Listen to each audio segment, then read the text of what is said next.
Hi everyone, I am Jessa Gabriel and I'm glad to be here with you today. Now let's get started. For today's discussion, we will explore all about the electromagnetic spectrum, its definition, components, and their respective descriptions, uses, and effects on the human body.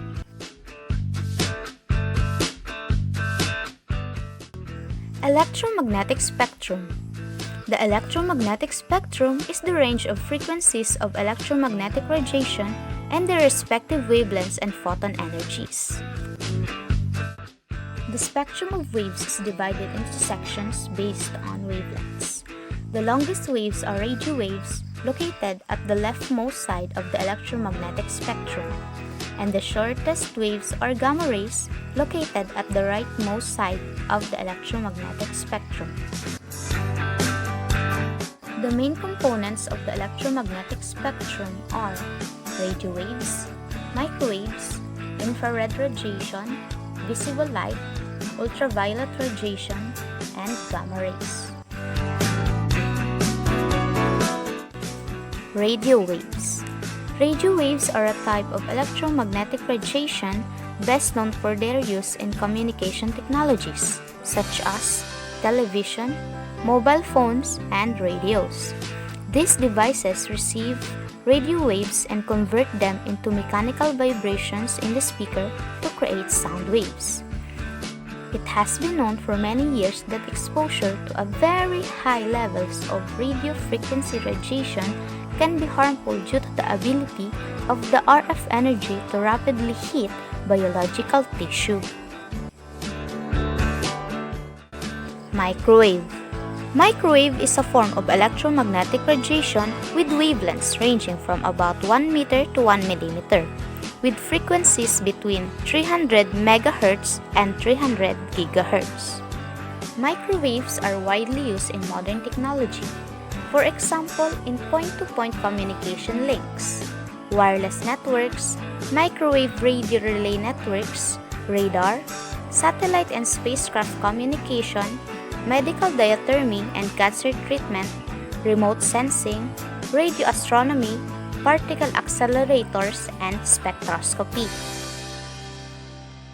Two areas of the body, the eyes and the testes, are particularly vulnerable to RF heating because there is relatively little blood flow in them to carry away excess heat. Infrared radiation. Infrared radiation is a type of radiant energy that's invisible to human eyes but we can feel as heat. All objects in the universe emit some level of infrared radiation, but two of the most obvious sources are the sun and fire. Infrared light is used by electrical heaters, cookers for cooking food, short-range communications like remote controls, optical fibers, security systems, and thermal imaging cameras which detect people in the dark. Prolonged IR exposure can lead to cataracts, corneal ulcers, and retinal burns. So don't stare at the sun. The infrared radiation in the sunlight damages skin. In direct sunlight, the temperature of human skin rises to about 40 degrees Celsius as it converts the absorbed IR into heat. Visible light. Visible light refers to the visible region of the electromagnetic spectrum. That is the range of wavelengths that trigger brightness and color perception in humans. We concentrate visible light to make lasers to use in everything from surgery to CD players to laser pointers. Visible light waves makes our TV, computer, and cell phone screens work. Visible light is typically pretty harmless. However, some light can be so intense that it can damage the receptor cells in your eye, causing temporary or permanent blindness. High-powered lasers can also be damaging and will cause burns. Ultraviolet radiation. UV radiation is a form of electromagnetic radiation that comes from the sun and man-made sources like tanning beds and welding torches. Hospitals use UV lamps to sterilize surgical equipment in the air in the operating theaters. Food and drug companies also use UV lamps to sterilize their products. Suitable doses of UV rays cause the body to produce vitamin D, and this is used by doctors to treat vitamin D deficiency and some skin disorders. Exposure to UV rays can cause premature aging of the skin and signs of sun damage such as wrinkles and leathery skin. UV rays can also cause eye problems. Large doses of UV cause sunburn and even skin cancer. Fortunately, the ozone layer in the atmosphere screens us from most of the UV given off by the sun. X-ray.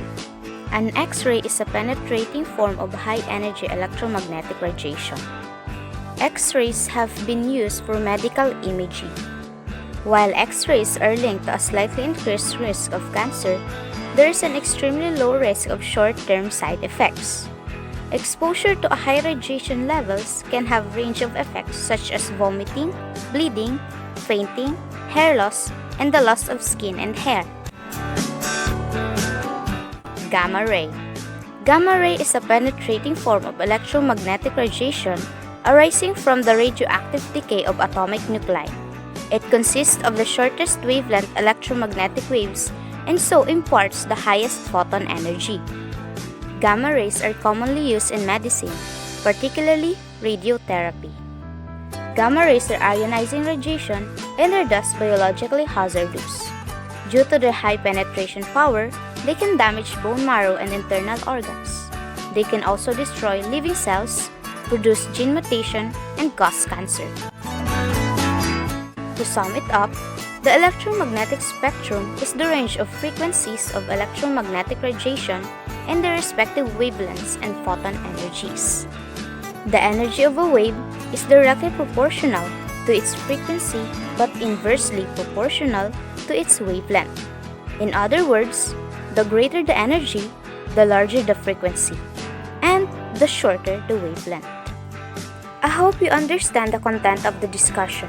See you on my next video. Thank you for watching!